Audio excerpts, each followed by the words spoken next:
Well, hello, brothers and sisters in Christ. This is Pastor Mike here again.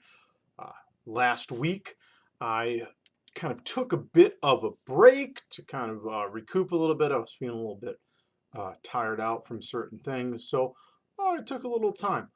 But now I'm back, trying to get back in the swing of things, and so here is our midweek Bible study. We've made it through the Easter season. We're in the season of Pentecost.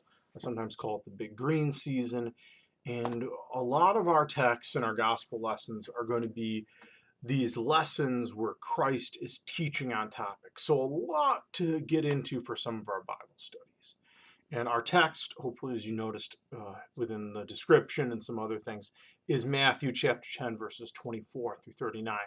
Hopefully, you've had a chance to read. If you have not, I encourage you to pause for a moment because it's a longer text. And these are not one of those ones where you can just scan it and kind of get the idea. He covers a lot of ground in our text. Now then, as we begin, let's always begin in prayer. Gracious Lord, we give you thanks again to gather and contemplate your word. May your spirit guide our hearts and minds into deeper understanding. We pray this in your Son's name. Amen. All right, so our study today is again, like I said, Matthew chapter 10, verses 24 through 39.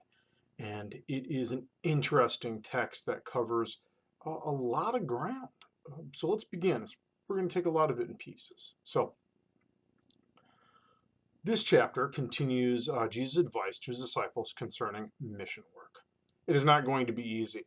That's something you always got to remember. Maybe that's the aside, and I hopefully have said it before and you've heard it, is that we often, I think, assume Christianity is easy in the general sense that if I love Jesus enough, I shouldn't have problems.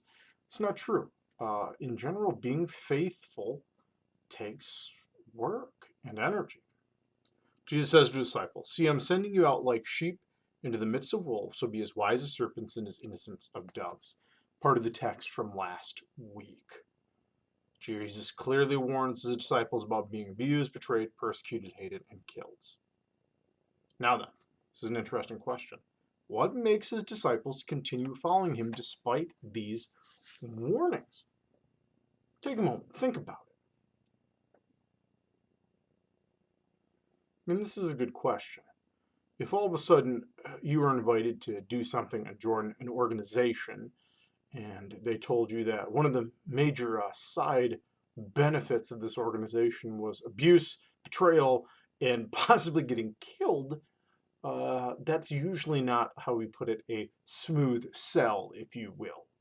So what has, for these gentlemen, you think, and throughout history, had people continue to follow amidst these real risks?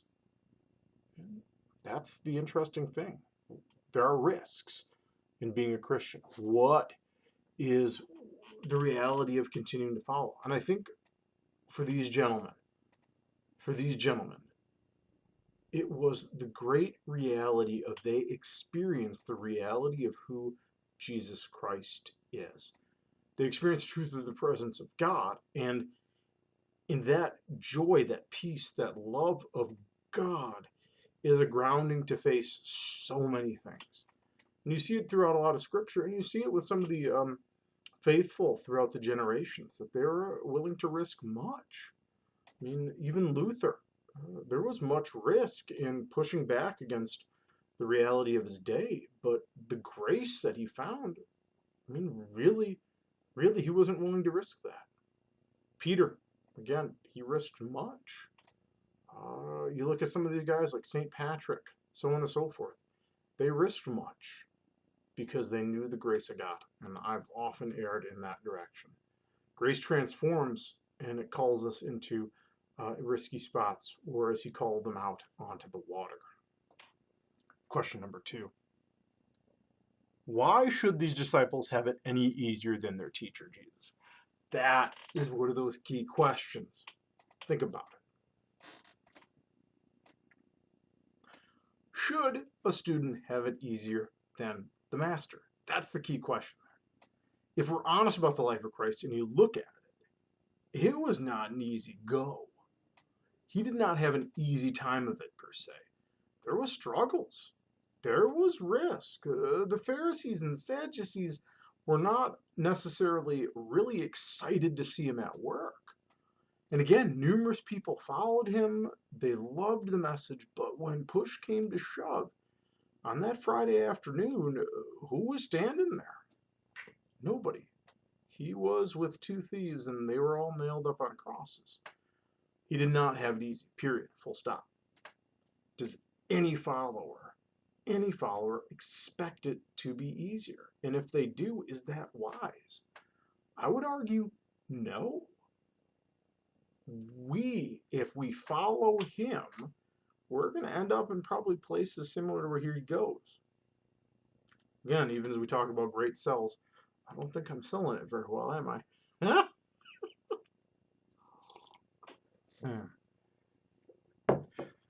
Now, it is safe to assume that anyone connected to Jesus may experience problems. May is an interesting phrase, some of which might be life-threatening. The disciples and their loved ones have legitimate reasons to be afraid. Some people intend harm for the disciples, especially the apostles, if you look at their lives. 11 out of 12 are martyred.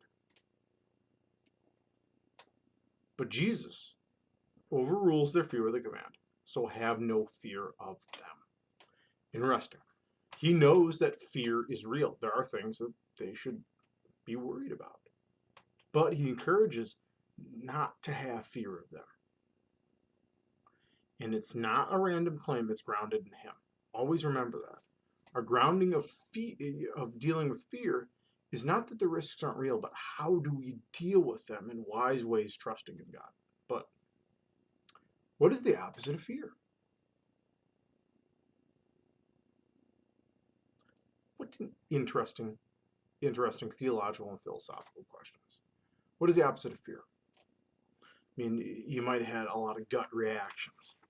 And probably a lot of people go immediately toward courage or bravery. But I don't necessarily think that is. I think it's often more courageous to act in spite of fear and not to not have fear. And I don't even know if they're asking what is it to mean not to have fear. But I have often gone with one of two responses I think are the most faithful, biblically and theologically. One is faith. We trust in the midst of fear, and we trust.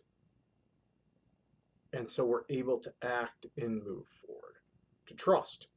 I mean, it might be scary crossing a bridge, but you trust that it is going to hold. Again, I love telling the story about the reality of Niagara Falls. I spent my first parish that I served was out in western New York, and not too far from Buffalo. It wasn't in Buffalo, but you know. And you hear some of the wild stories about the Niagara Falls stuff back in the day. I guess people were kind of bored, and so they liked going over Niagara Falls in barrels and all these other things. But tightrope walkers were a big deal, and there was this one gentleman in the story about him as a tightrope walker. He was good. I mean, the guy did a lot of wild stuff out there, cool tricks, and everybody was like, this guy can do anything.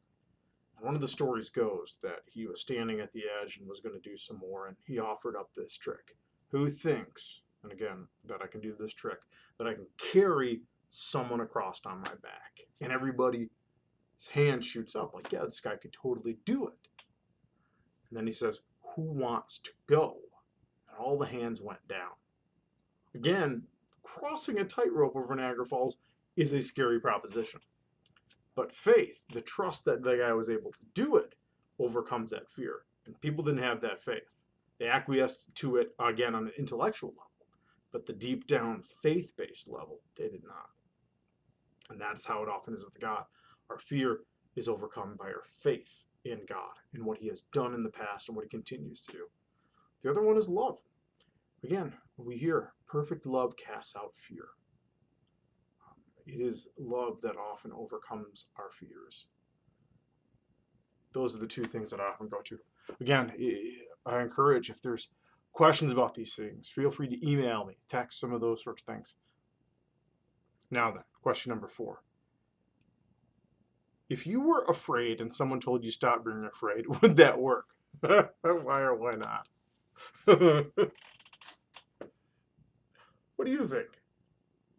I usually do not think that is the best course of action.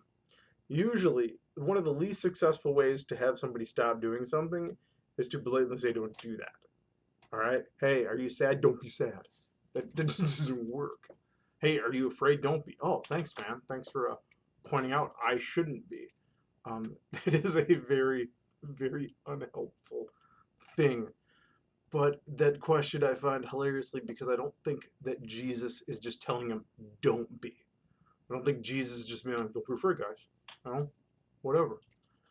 Honestly, I think he is talking about the fear in calling them to see the experiences and the realities they've had with him. Again, it is I, Jesus. You don't have to be afraid. Does that make sense? I don't think he's being kind of oblivious to the reality of this. How effective are people when they are afraid? Maybe the question is, how effective do you feel when you're afraid or anxious or worried? Let's throw it even broader than that. Do you think people are effective when they're afraid, anxious, or worried? I don't think so. A lot of mistakes are made. A lot of rushing happens when people are afraid. Not to be amusing, but every horror movie illustrates that if you're afraid of something, you're going to make stupid decisions. You know what I mean? You look over your shoulder and you trip in the woods. People do that, you know? In numerous situations, they rush, they make horrible decisions. Fear short circuits our ability to make really good cognitive decisions. And so we don't. Fear does not help us.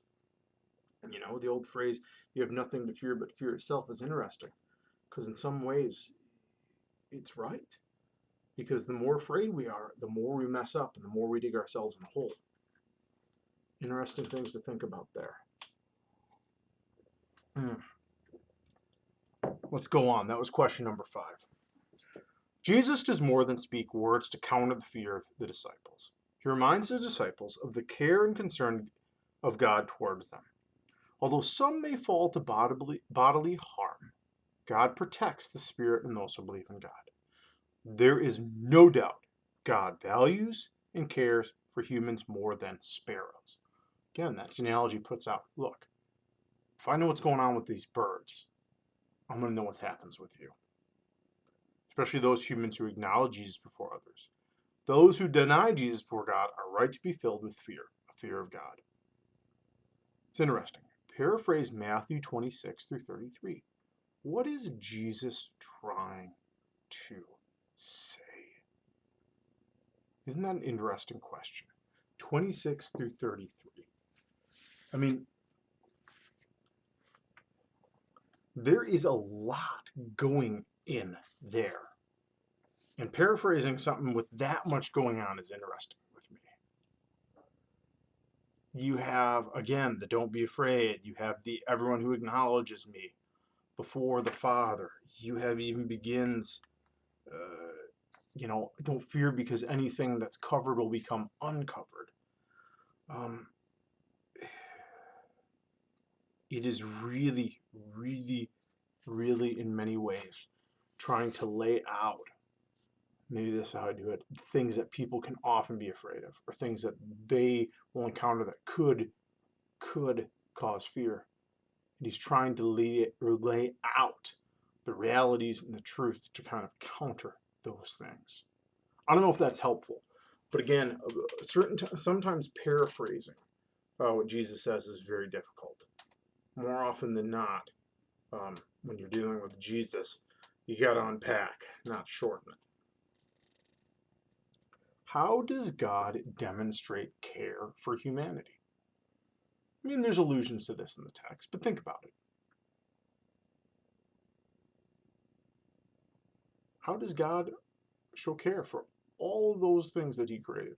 Humanity, people, all those things. I mean, how doesn't he? Over and over again, he sends rain. The very nature that we live in provides for us food, We get clothing from these realities. He sends Christ himself to look, to guide, to heal. I mean, that's the wild thing. You look at the miracles that he does over and over again. All the miracles are caring for people. It is this miraculous reality of healing and feeding. And more than any other, it's healing. It's binding up. It's making whole. And there's no deeper care for humanity than to bind it up and make it whole, as it should be. That restorative acts is caring. Over and over again, even in the Old Testament, God does those things. And again, I think even as people, we're called to remember how God has cared for us in many and varied ways. It might not be easy to recall as much as we'd like, but again, God cares for us, and we need to point out those things often to ourselves because we can forget, and have them as kind of maybe one of those mental file folders to guide us in times of worry. All right. It is one thing to be ostracized by strangers. Oh, we're getting on to another section. Again, as I mentioned, this is a set of teachings, and even some of our questions are trying to go quickly through them. If there's even, again, one of these kind of these teachings that you're like, what's he trying to get at here? Feel free, shoot me an email, shoot me a text. I'm more than happy to try to dig into it more. But I'd rather not turn this study into an hour-long video. Let's go back. It is one thing to be ostracized by strangers. It is something else to be rejected by family members. Jesus is most serious about this. Do not think that I've come to bring peace to the earth. I've not come to bring peace, but a sword. How could the Prince of Peace, Jesus Christ, not bring peace? Now, this is interesting, because even as we talk about this text, there is that fascinating section. And again, hopefully you remember that from when you read through it. For I have come to set a man against his father, and a daughter against her mother, and a daughter-in-law against her mother-in-law, and one's foes will be members of one's own household. Whoever loves father or mother more than me is not worthy of me. And whoever loves son or daughter more than me is not worthy of me. You see what's being said here? Is that I think what Jesus is really getting at here, and it's again, how could the Prince of Peace, Jesus Christ, not bring peace? Is that I think what he is saying is that when we get our priorities straight, there is often upheaval. Do you see what Jesus is saying there about priorities? How, again, family members will be turned against each other. There are often times when, even in our families, there are priority struggles. And there can be the issue of a father saying, this, me, I am your priority over everything else. And Jesus is saying is that if you follow me, I need to be your number one priority, period, full stop. I'm the top of the heap. And in making Jesus number one priority, that will cause friction, period. That's the nature of the beast on these things. And if you ever heard any stories of conversion from places where, say, Christianity is not the norm, there is friction in families. And some of these folks, again, might lose kids or parents or siblings because they cut off that family member because they made a priority that the other people do not appreciate. And even in, this country, there are times where someone could say, no, this is my priority. And there will be struggle and frustration. And that, I think, is what's going on there. Inherently, Jesus is recognizing, look, I am not putting the peace of your family and these things as the priority above faithfulness to me. And that's the natural ramification. We can often put this concept of peace above these things. And that's hard because we like everything just to be copacetic. But sometimes that not rocking the boat in our families, in our culture, in our church, and some of these sorts of things. And again, I'm not saying that Jesus is saying go out of your way to be a jerk about it. Some people take this as license of, hey, I'm just going to do whatever I want. No, there's a difference between faithful saying, these are my priorities and I'm going to act them out, and calling everybody a jerk and they're wrong. two different realities. What Jesus is saying is that there is going to be times where the priority of following and being faithful to God is more important than this momentary peace. I firmly believe that's what he's talking about there. Number 9, why might some family members reject a follower of Jesus? What do you think?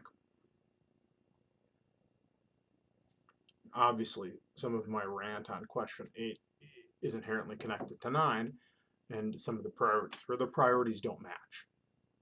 Where this priority that you have of following Jesus really puts pressure on me and what I believe are my priorities, and they cannot necessarily dwell together in harmony. It's the nature of it. 10. What would it mean to be alienated from family due to faith in Jesus? Think about it. Think about if you had a family member that you were alienated from for this reason, or maybe you even had alienation in general.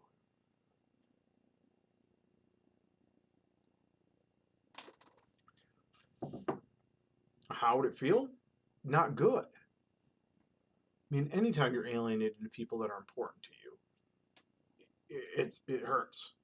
I mean, some people are very sensitive, and I mean, alienation from a stranger or somebody they met once is hard. But it comes down to the simple truth of, again, that stamina and that struggle of what are my priorities and how do I live them out? And it might mean some separation for a while. And there are people that have had longer separations.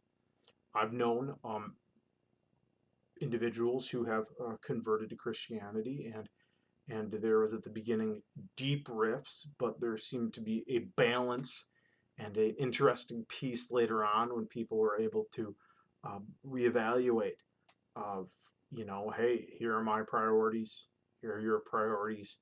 What can we do with each other? How can we be connected, even as, say, father to son, brother to sister, and these sort of things, even with these priorities, which are joyous moments. I mean, really, they're wonderful, but sometimes that doesn't always work. All right, we're moving on to the paragraph before our last two questions. Jesus understands discipleship as a series of choices made daily. To follow Jesus or to chase after something else. Jesus desires a soul allegiance. Again, soul allegiance, I prefer the term primary, first, foremost. He even encourages followers to pick up a cross and to follow. Make no mistake, a cross made of wood is heavy. Cannot be casually thrown over a shoulder along with other things. Instead, carrying a cross takes a certain determination and persistence. In doing so, a person is able to find his or her life. What does it mean to find your life? Think about that.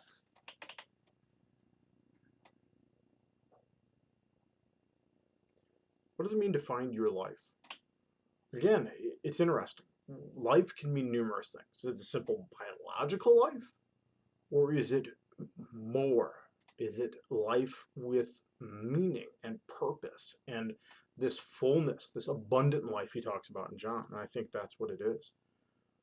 Carrying the cross clears away some of the other things that might cling to us and slow us, and that we carry the weight of a true purpose and faith and trust in carrying the cross. I mean, carrying the cross was never meant to be an easy thing. He's clear about that. Again, losing the life to gain it. Losing some things. In fact, quite possibly our biological life, but losing other things to have this true life in him. Which sounds weird, but that is what it is. Do we need to lose the things that maybe cause us anger and hate and worry and fear and all these other things and cling to the cross? Sometimes I think the weight of it is good because it makes us set down other things so we can only carry it. Maybe that's 12 as well. How might carrying a cross help you find your life? That it calls us to set down those other things that might be life-taking and grab something that's life-giving. And there are many things. I often think about addiction. Uh, there are those that they cling to those things, but they are life-taking things. They don't give life. They take it, but people cling to them. Setting them down can be hard. That's really the reality going on there. And when one clings to then something that's life-giving, it radically changes things. A lot to think about, brothers and sisters. I encourage you to think about more of those questions. In your meantime, maybe during the week and leading up to Sunday, look at the back page. Think about some of those questions back there. Those are very personal. I encourage you then as some of your own meditation over the week, or maybe even reflection after Sunday before we get to next Wednesday, to contemplate what that means. Well, brothers and sisters, hopefully this study was able to help you dig into the Word, maybe encounter Christ in some ways, and increase your knowledge. Well, blessing, brothers and sisters. Till next time.